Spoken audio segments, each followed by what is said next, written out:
Bienvenue sur cette première table ronde. Alors, je m'appelle Marie Lian, je suis rédactrice en chef Auvergne-Rhône-Alpes du bureau La Tribune.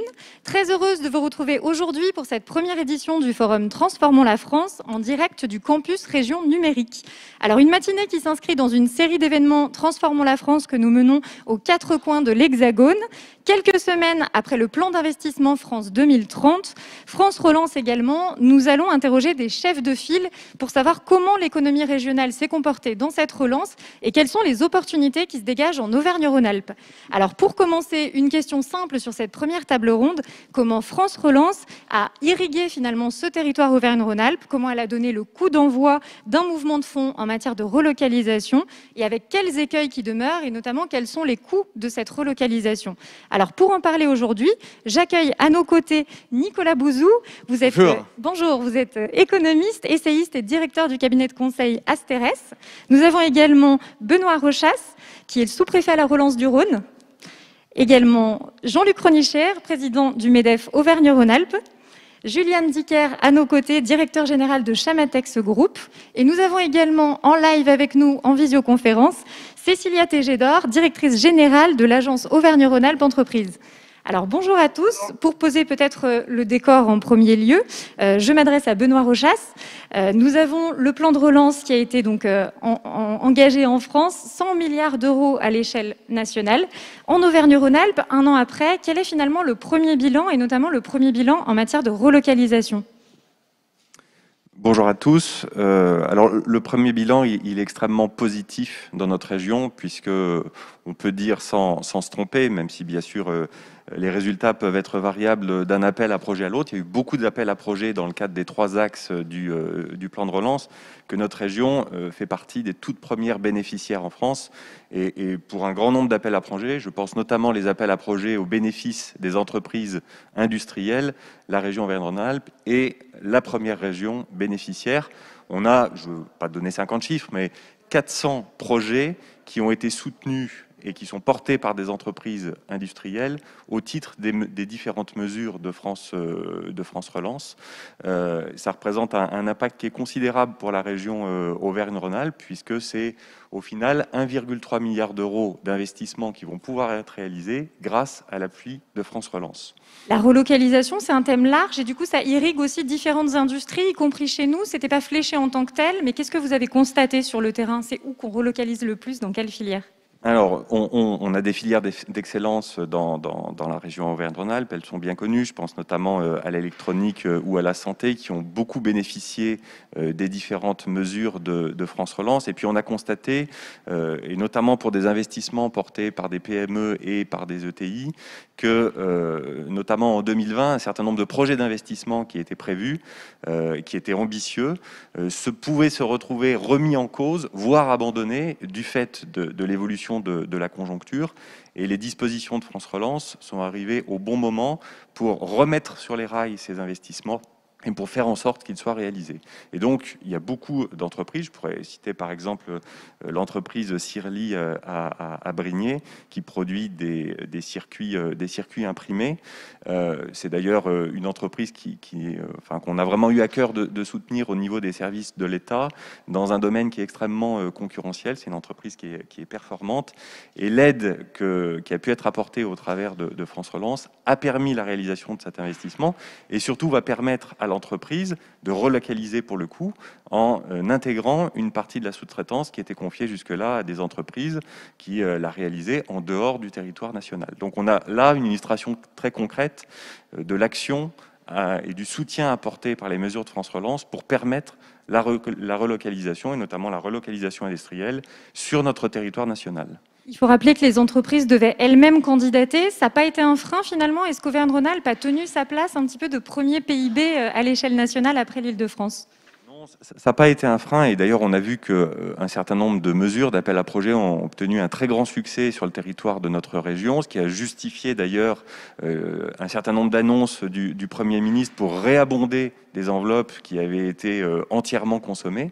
Et il a parfois été difficile de retenir des projets qui ont été déposés parfois au même moment, avec des projets de très grande qualité. Alors vous savez qu'on a appliqué le principe du premier arrivé, premier servi, puisque l'objectif du plan de relance était de retrouver le plus rapidement possible le niveau d'activité d'avant-crise, objectif qui a été atteint. Et forcément, derrière, il a fallu faire des choix. Et on a fait en sorte que les projets qui étaient prêts à partir, il y en avait beaucoup de projets de qualité qui étaient prêts à partir, puissent être soutenus à la fois rapidement et de façon significative en termes de montant, ce qui a été le cas pour un grand nombre d'entreprises implantées sur le territoire de la région Auvergne-Rhône-Alpes. À l'automne, on évoquait 70% de l'enveloppe globale qui avait été consommée. Aujourd'hui, on en est à quel stade à peu près? Est-ce qu'on a encore dépassé ce chiffre en fin d'année? L'objectif à la fin de l'année 2021, mais cette fois-ci au plan national, c'est que sur les 100 milliards d'euros, on ait 70 milliards d'euros qui soient d'ores et déjà engagés. Et ce sera le cas, on est bientôt à la fin de l'année, on est dans les derniers jours de l'année, ce sera le cas, donc l'objectif sera atteint. Et j'en profite pour le dire, si un certain nombre de mesures sont terminées et ne seront pas relancées, il reste encore plusieurs appels à projets qui sont en cours, au bénéfice des entreprises. Et il ne faut pas que les entreprises hésitent à solliciter leur relais traditionnel. Et j'en profite d'ailleurs pour remercier une fois de plus l'action des chambres consulaires qui a été déterminante, qui ont été auprès des entreprises et qui ont permis de relayer, avec d'ailleurs l'ensemble des organisations professionnelles, les différentes mesures de France Relance. Et c'est d'ailleurs pour ça que ça a bien fonctionné dans notre région. C'est parce que tous les acteurs, aux différents niveaux, se sont mobilisés de façon concomitante. Et ça a permis d'obtenir ces très bons résultats en région Auvergne-Rhône-Alpes. Sur les appels à projets encore ouverts, est-ce qu'on peut citer peut-être quelques exemples de secteurs ou de types d'appels à projets sur lesquels les entreprises régionales peuvent candidater encore? Alors, il y en a toute une série, hein. On pourra en citer plusieurs. On se tient, nous, au niveau des services de l'État, bien sûr, à la disposition des entreprises qui auraient encore des projets. Juste pour information, on a mis en place dès le lancement du plan de relance, il y a un an, un comité départemental de suivi qui a permis d'identifier le rôle des différents acteurs. On a diffusé très récemment la liste des appels à projets qui étaient encore en cours et on se tient bien sûr à disposition de tous les partenaires qui souhaiteraient avoir plus d'informations sur ces appels à projets. Alors Jean-Luc Ronichère, justement, on vient d'entendre ce que dit Benoît Rechasse. Pour vous, au MEDEF Auvergne-Rhône-Alpes, est-ce que vous avez senti, vous aussi, ce vent de relocalisation qui s'est mis en marche? Est-ce qu'il était déjà en lame de fond? Vent de relocalisation, enfin, je ne m'inscris bien sûr pas en faux avec ce que vient de dire le sous-préfet à la relance. C'est aussi un terme un peu marketing, hein. Parce que pour relocaliser, alors si d'une façon plus générale, oui, certaines entreprises très bien implantées peuvent réintégrer chez elles ce qui était fait à l'extérieur du territoire national ou même à l'extérieur de l'Europe, bien sûr. Pour autant, pour relocaliser au sens, j'allais dire, générique et plus général, il faut qu'on ait des conditions de compétitivité en France et bien sûr en Auvergne-Rhône-Alpes qui permettent cette relocalisation. Et ne soyons pas naïfs, sur un bon nombre de sujets, ce ne sera pas chose aisée. Donc il faut plutôt penser aussi filière d'avenir. Alors c'est pas exactement la relocalisation, mais c'est plutôt comment réindustrialiser, hein, filière d'avenir, l'hydrogène, l'énergie bien sûr, les batteries, la fabrication de batteries, parce que ça c'est un sujet extrêmement important. Oui, relocalisation quand elle est possible, mais encore une fois, pensons à l'avenir et aux filières d'avenir. Dans les premiers retours que vous font vos entreprises sur le terrain, quels sont encore les freins qui demeurent justement? Quelles sont les difficultés les plus prégnantes? On sait qu'il y a eu différentes mesures, le plan de relance, on a eu la baisse des impôts de production aussi pour une partie. Comment finalement on voit ces obstacles encore aujourd'hui en région?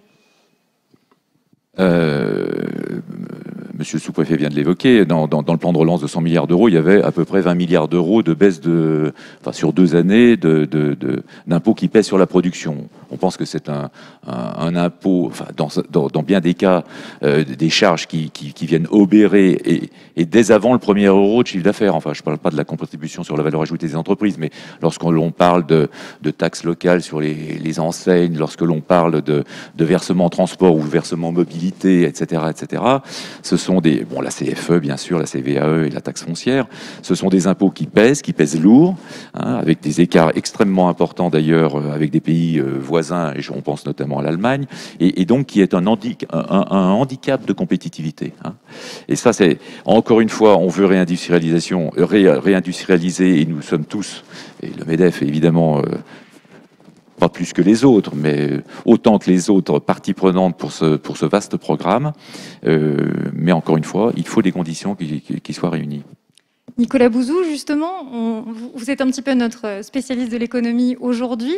Quand vous entendez Jean-Luc Cornichet, comment vous réagissez? Est-ce que ces freins dont il parle sont encore un poids à cette relocalisation? Est-ce qu'on a déjà fait un grand premier pas aussi avec le plan France Relance et les mesures associées? Alors, je pense qu'on avait fait un premier pas, en fait, avant le plan France Relance, et que le plan France Relance est venu jouer un rôle, je dirais, de déclencheur. Mais en fait, ce qui permet les relocalisations aujourd'hui, c'est avant tout une évolution technologique. C'est le fait que la convergence du numérique, de la robotique, de l'intelligence artificielle, éventuellement des imprimantes 3D dans certaines usines, tout ça, ça permet de se rapprocher des conditions de compétitivité de certains pays émergents. Quand vous regardez la comptabilité analytique d'une usine, aujourd'hui, par rapport à il y a 20 ans, donc à un moment où il y a eu énormément de délocalisation des pays occidentaux vers les pays de l'Est et vers l'Asie, en fait, vous voyez que la part de la main-d'œuvre dans la comptabilité, dans les coûts d'une usine, cette part a beaucoup diminué. C'était le différentiel de coûts de main-d'œuvre qui, pour l'essentiel, faisait les délocalisations.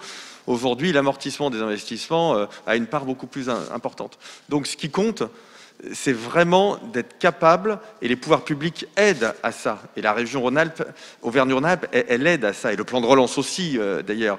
Mais l'idée, c'est de se dire, il faut donner toutes les conditions, les meilleures conditions possibles aux entreprises industrielles pour qu'elles puissent investir dans ces technologies, et ces technologies permettent d'envisager des relocalisations où, je suis évidemment entièrement d'accord avec le président du MEDEF, une nouvelle forme d'industrialisation, mais les deux vont ensemble.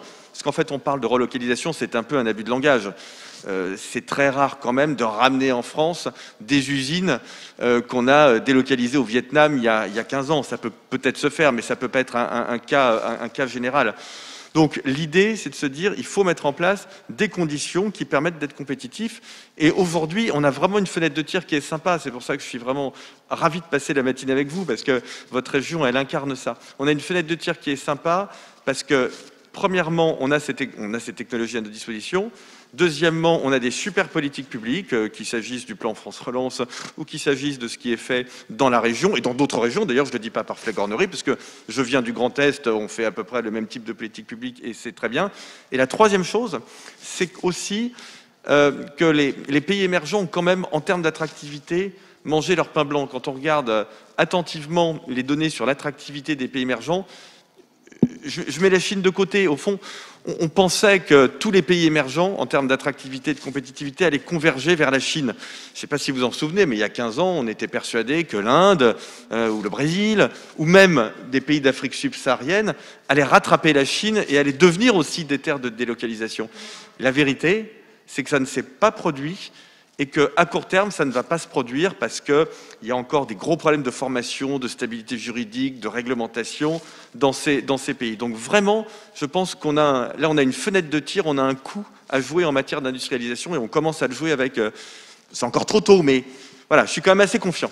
D'autant plus qu'avec cette crise sanitaire, on a remis au goût du jour des questions en termes de coûts de transport, de coûts d'acheminement de différentes matières premières et production. Alors c'est même plus que ça. Alors, là encore, pour être tout à fait près, vous avez bien évidemment raison, on le voit bien en ce moment, hein, l'obstacle à la croissance, c'est qu'on manque de tout. Mais ça, tant mieux d'une certaine façon. Alors pour parler comme un macroéconomiste, pardonnez-moi, on a une demande globale aujourd'hui qui est supérieure à l'offre globale. On pensait il y a 6 mois que ce serait l'inverse. Hein. On pensait qu'on allait sortir de la crise avec une espèce de récession, déflation, explosion du chômage, explosion de la pauvreté. C'est l'inverse qui se produit. Donc ça, c'est absolument formidable. Du coup, on manque de tout. Hein. On manque de tous les facteurs de production possibles et imaginables. On manque de gens aussi. Peut-être plus exactement de gens qui veulent travailler. On pourra peut-être en parler dans la matinée. Mais bon, donc on a des tensions fortes sur les facteurs de production. Mais bon, ça, c'est quand même quelque chose qui finira par se résoudre dans le temps. En revanche, ce que nous a appris la crise, c'est plus difficile à quantifier, mais à mon avis, c'est plus fondamental, c'est le fait que nous avions tout intérêt à diversifier géographiquement nos approvisionnements. Mais les entreprises commencent à le faire. Mais quitte à ce qu'à court terme, malheureusement, ça coûte un peu plus cher. Voilà. Et donc, ça, c'est un enjeu vraiment de résilience des chaînes de valeur. Et donc, il y aura tout un équilibre à trouver. C'est ce que Juliane Dickert pourra évoquer également, parce que donc, vous êtes à la tête de Chamatex, une entreprise qui a un projet d'usine 4.0 dans la production de différents produits. Vous allez nous l'expliquer dans une minute. Et du coup, c'est un projet, cette usine 4.0, que vous n'auriez pas pu avoir ou qui a été accéléré fortement par ces tendances de crise sanitaire et de relocalisation? Bonjour à tous. Quelques mots sur Chamatex Group peut-être. Chamatex Group, c'est un groupe spécialisé au départ dans le textile technique. C'est 240 personnes aujourd'hui, une quarantaine de millions d'euros de chiffre d'affaires. Et c'est 6 sites de production aujourd'hui en région Auvergne-Rhône-Alpes. Je vais répondre non à votre question, puisque c'est un projet qui a été initié avant Covid. C'est un projet qui a été lancé il y a 3 ans. Peut-être on pourra dire quelques mots sur le projet en lui-même, mais c'est vrai que le Covid a plutôt, nous a plutôt rassurés en fait sur le bien fondé de ce projet et a accéléré en fait ce projet, et aujourd'hui accélère encore ce projet, puisqu'on a des demandes assez importantes de clients pour produire aujourd'hui en France. Et pour répondre à cette question des coûts de la relocalisation, ou en tout cas de la localisation d'un projet de ce type-là, vous avez répondu par 2 piliers. Il y a à la fois des partenariats avec des grands groupes, qui sont par exemple Millet, Salomon, Babola, mais aussi le volet justement robotisation dont parlait Nicolas, usine 4.0. Il faut ces 2 piliers-là aujourd'hui pour qu'un projet de relocalisation soit rentable? Oui, évidemment, et effectivement, quand on prend le compte du résultat d'une usine aujourd'hui en France, il faut être capable de remplacer la masse salariale qu'on retrouve en Asie. Aujourd'hui, une usine de footwear pour produire 500 000 paires par an en Asie, c'est 300 personnes. Demain, on aura une quarantaine de personnes pour produire le même nombre de paires. Mais néanmoins, il faut investir dans l'automatisation, dans la robotisation, dans la supervision avec des logiciels dédiés pour être capable de produire le même nombre de paires avec un coût qui est à peu près équivalent. Donc là où effectivement on pourrait avoir 100 de masse salariale, en fait on a 50 de masse salariale et 50 d'amortissement à peu près. Si on fait quelques raccourcis, c'est ça. Pour autant, c'est un projet qui coûte quand même 10 millions d'euros, c'est ça, on est sur quelle enveloppe d'investissement Effectivement, qui coûte 10 millions d'euros. On a été accompagné par l'État avec des subventions, mais ce n'est pas des subventions qui sont liées au plan de relance. Donc il y a aussi d'autres subventions, et l'État, je pense, subventionne depuis un certain temps tous ces projets. Donc ça nous a permis de lancer le projet. Et effectivement, on a bénéficié de partenariats importants, au premier duquel un partenariat avec le groupe Siemens, qui nous a accompagnés dans toute la partie automatisation et supervision aussi de l'usine, et un partenariat avec le groupe Salomon aussi. Vous diriez que c'est un investissement plus massif qu'un projet normal, entre guillemets, et aussi plus massif en termes de valeur ajoutée des compétences que vous y mettez à l'intérieur? Il faut faire un pari peut-être plus fort au démarrage? Le pari, il a été, je pense, assez bien calibré, puisque quand on est accompagné par des groupes qui vendent aujourd'hui un peu plus de 10 millions de paires de chaussures par an, comme le groupe Salomon, on a validé avec eux, en premier lieu, le modèle économique avant de se lancer dans les investissements. Donc, après, oui, il y a des sujets de recrutement qui ne sont pas simples à adresser aujourd'hui quand on veut relocaliser, mais on arrive à les adresser aujourd'hui. Si je comprends bien, le premier enseignement de ce projet-là, c'est aussi de se dire qu'on investit si on a un marché et si on peut s'appuyer sur un marché solide, des partenariats solides pour le faire et relocaliser. Oui, on l'aurait jamais fait si on avait... En fait, on est parti du postulat qu'il fallait d'abord sécuriser le carnet de commandes. C'est ce qu'on a fait avec nos partenariats, grâce à des partenariats avec nos clients et marques. Et à partir du moment où on sécurise le carnet de commandes, c'est vrai qu'on peut déployer des investissements importants, on peut convaincre des partenaires financiers, on peut convaincre des banques. Donc derrière, ça peut dérouler. Ouais. Je vais me tourner aussi vers Cécilia Tégédor qui nous écoute et qui est en visioconférence. Vous êtes directrice générale de l'agence Auvergne-Rhône-Alpes Entreprises, et Chamatex, vous les connaissez bien parce que finalement c'est une entreprise que vous suivez, que vous aidez. Et d'ailleurs, il y a eu une aide de 300 000 € de mémoire à ce projet-là de relocalisation à Ardoix. Oui, tout à fait. Chamatex, comme d'autres entreprises, sont accompagnées par l'agence économique qui les met en en relation avec les dispositifs d'aide les plus pertinents, qu'il s'agisse de l'État ou de la région, et en l'occurrence de la région Auvergne-Rhône-Alpes, qui a aussi mis en place un plan de relance et un accompagnement aussi au passage à la transformation digitale et à l'industrie 4.0. Le rôle d'Auvergne-Rhône-Alpes Entreprises, c'est d'accompagner les entreprises justement à s'implanter, à rester ou à se développer sur le territoire. Est-ce que déjà en matière de relocalisation, de rapatriement un petit peu de ces moyens de production, vous avez constaté en 2020, 2021, dans ces années de crise, qu'on a eu vraiment une tendance à relocaliser ou à rapatrier grâce aux mesures dont on vient de parler ? Oui, tout à fait. On a vraiment constaté cette tendance. Alors moi, je suis assez d'accord avec Jean-Luc Ronichier. Je parlerai pas d'une vague de fond.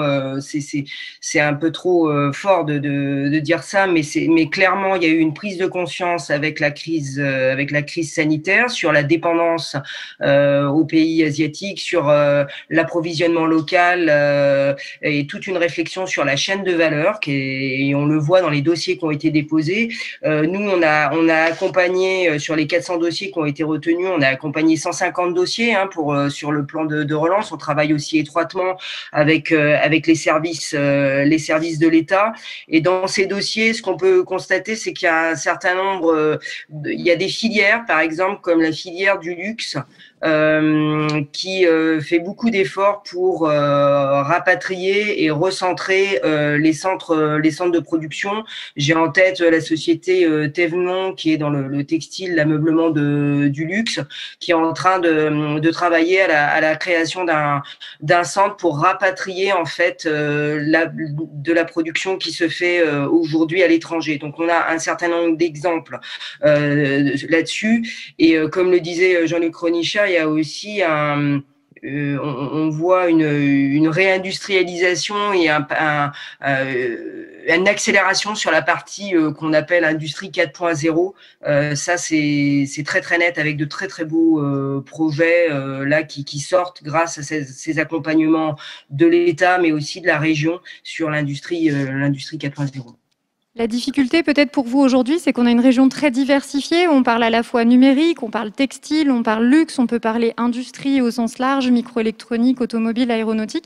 Est-ce qu'il y a finalement la place? Comment est-ce qu'on fait pour accompagner autant de projets à relocaliser? Est-ce qu'il faut faire des choix vers des filières? Est-ce que vous avez des outils adaptés à l'ensemble de la diversité de ce tissu? Alors, en fait, c'est ce qui fait la force de la région. Cette diversité industrielle, c'est que justement on a des points forts dans beaucoup de domaines, et c'est ce qui fait qu'on est la première région industrielle française. Alors est-ce qu'on a des dispositifs adaptés? Je dirais aujourd'hui les besoins des entreprises par rapport à la relocalisation et à leur développement, c'est le foncier. Donc on a un gros sujet là-dessus, et c'est un travail qu'on fait conjointement aussi avec les services de l'État, les sites clés en main. Voilà, c'est encore trop peu développé. On en a parlé tout à l'heure aussi, les problèmes de recrutement et d'épuisement de bassins d'emploi qui sont en plein emploi en fait. En réalité, de comment on attire des cadres ou des non-cadres, des salariés pour venir travailler dans la région, parce que des projets en fait maintenant on en a. Donc c'est vraiment sur ces deux grands domaines sur lesquels il faut plutôt qu'on cible les dispositifs. Là, moi je n'irai pas tellement sur une logique de filière, puisque dans la région on couvre vraiment toutes les filières industrielles. Nicolas Bouzou, peut-être une réaction, parce que je pense que c'est une problématique qui est partagée par beaucoup de territoires. Deux réactions. Je suis entièrement d'accord avec ce qui vient d'être dit. Deux réactions. Première chose, sur l'intérêt de l'usine 4.0, un argument qui est peut-être moins connu, mais qui est très important, c'est que ça permet aussi de produire de façon plus rapidement profitable des petites séries.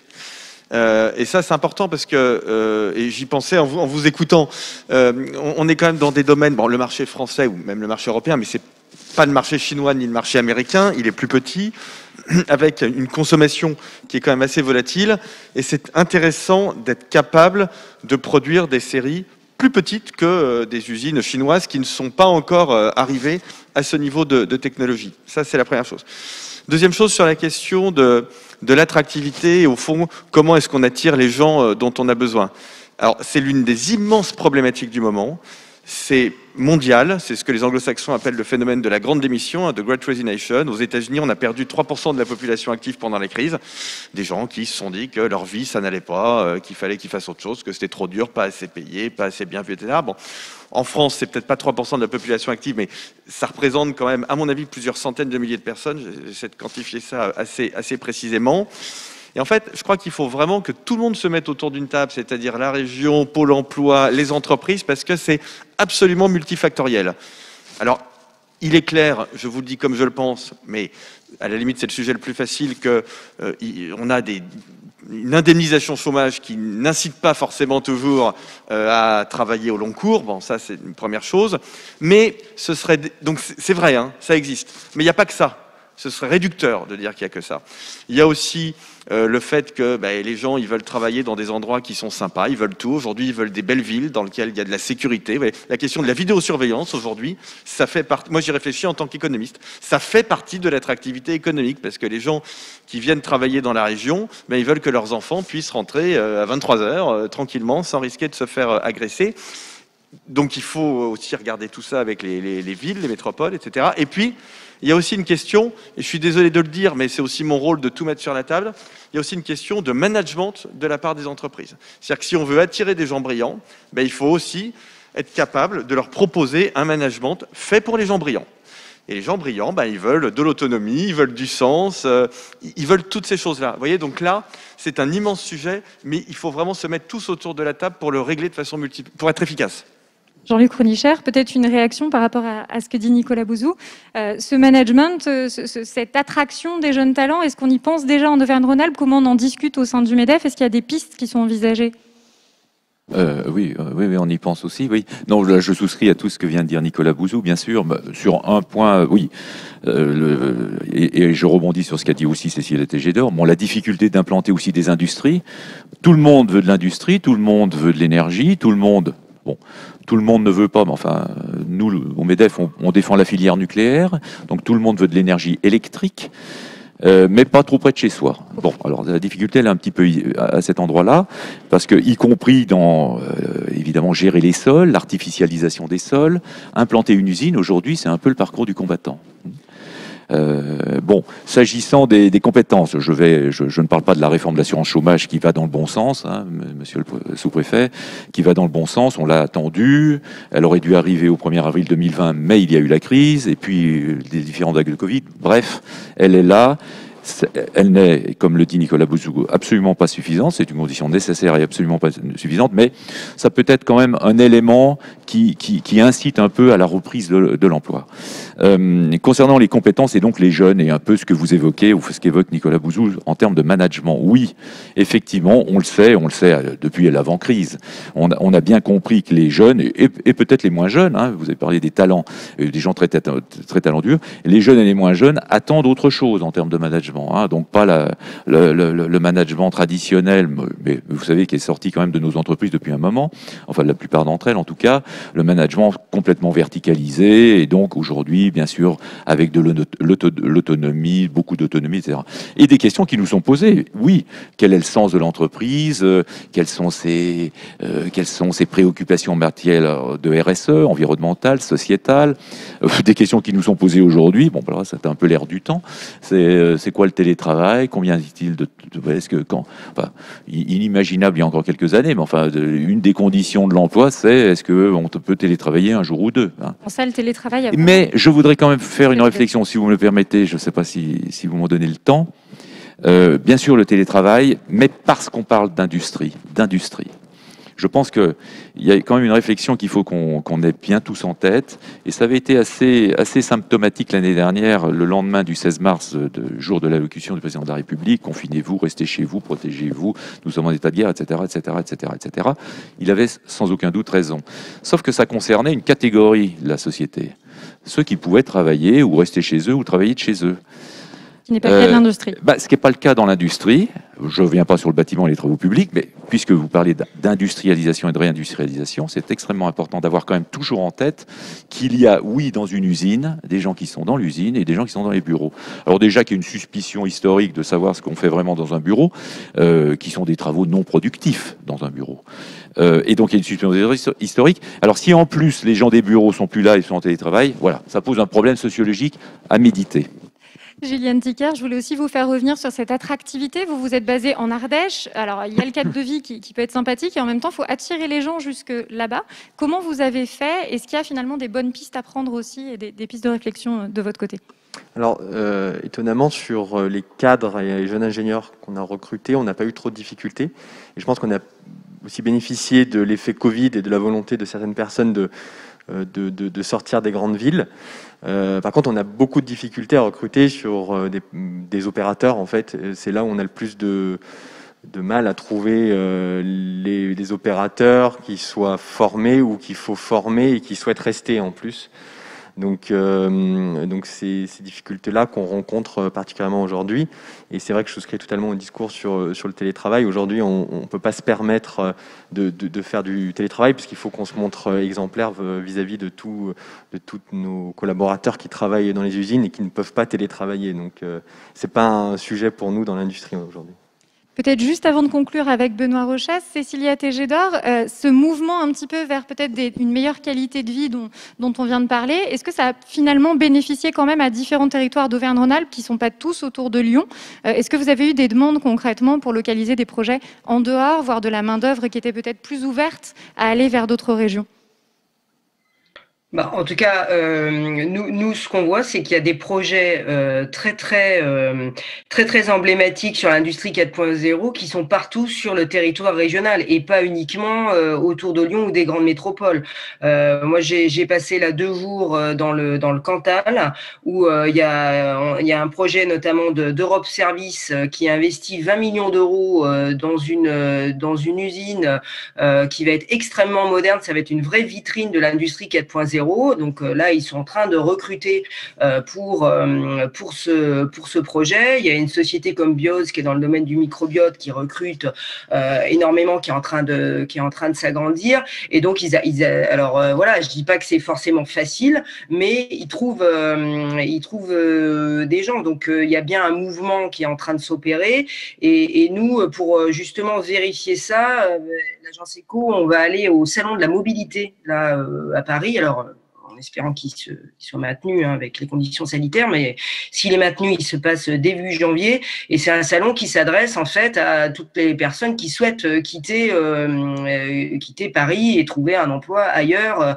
Donc on va venir faire la promotion de la région et on y va avec un certain nombre de territoires qui nous accompagnent, l'Ain, l'Allier, etc., qui viennent avec nous pour venir expliquer ce qu'est le territoire et ce qu'on y trouve.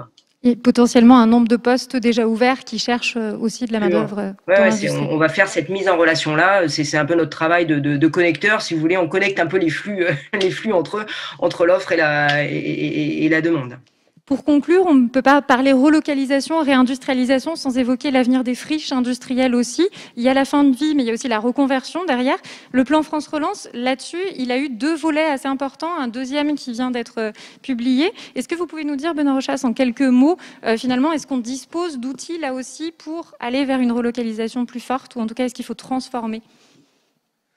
En tout cas, on a beaucoup de projets sur le territoire de notre région qui vont permettre de donner une nouvelle vie à des friches, et notamment des friches industrielles. Donc des projets, on en a, peut-être pas partout aujourd'hui encore, mais en tout cas, on en a beaucoup et on en a eu davantage que de crédits à mettre à disposition. Et d'ailleurs, c'est pour cette raison que le Premier ministre avait annoncé que ce dispositif du fonds friche allait être pérennisé. Alors, selon des modalités qui restent à préciser, mais allait être pérennisé et permettrait aussi d'accompagner des projets qu'on n'a pas pu retenir à l'occasion de ces 2 vagues d'appels à projets successives. Et on a des très beaux projets. certains d'ailleurs à proximité de l'endroit où nous nous trouvons aujourd'hui, qu'on a fait en sorte de soutenir de façon... on a évité de saupoudrer sur un trop grand nombre de projets pour faire en sorte qu'il y ait véritablement un effet de levier, selon l'esprit de France Relance, et puis en veillant plus particulièrement à soutenir des projets qui sont des projets très innovants. Et vraisemblablement, d'ailleurs plusieurs porteurs de projets, plusieurs chefs d'entreprise nous l'ont dit, sans l'aide apportée par France Relance au travers de ce dispositif de soutien à la reconversion des friches, la partie la plus innovante, la partie la plus ambitieuse de ces projets, et qui dans un premier temps est, je dirais aussi la plus coûteuse et celle qui n'est pas immédiatement rentable, n'aurait pas pu voir le jour. Donc on a à la fois l'enjeu, je dirais, de la reconversion de ces sites, et c'est parfois des reconversions qui sont complexes, parce qu'on a des sites industriels qui sont anciens, qui sont parfois pollués, avec des activités qui ont été réalisées à une période où on n'était pas sensible aux mêmes enjeux qu'aujourd'hui. Et aujourd'hui, on doit traiter ces enjeux-là. Donc il y a à la fois un enjeu de reconversion de ces sites, et puis il y a aussi, pas uniquement celui-ci, mais il y a aussi l'enjeu de la modernisation de notre économie et des nouvelles activités qu'on est susceptible d'y accueillir. Et donc si on ne profite pas de cette opportunité de reconversion de ces sites pour aller plus loin et pour accompagner les projets innovants, je pense qu'on va passer à côté de quelque chose. Et donc on a été très attentif lorsqu'on a établi la liste des lauréats à soutenir plus particulièrement ces projets qui apportent un plus, ces projets, je dirais, qui travaillent sur les activités économiques, qui seront les activités économiques porteuses pour demain et pour notre pays et pour notre région. Un grand merci à tous. Je crois qu'on va devoir clôturer cette première table ronde, mais je vous remercie. Cécilia également en visio avec nous.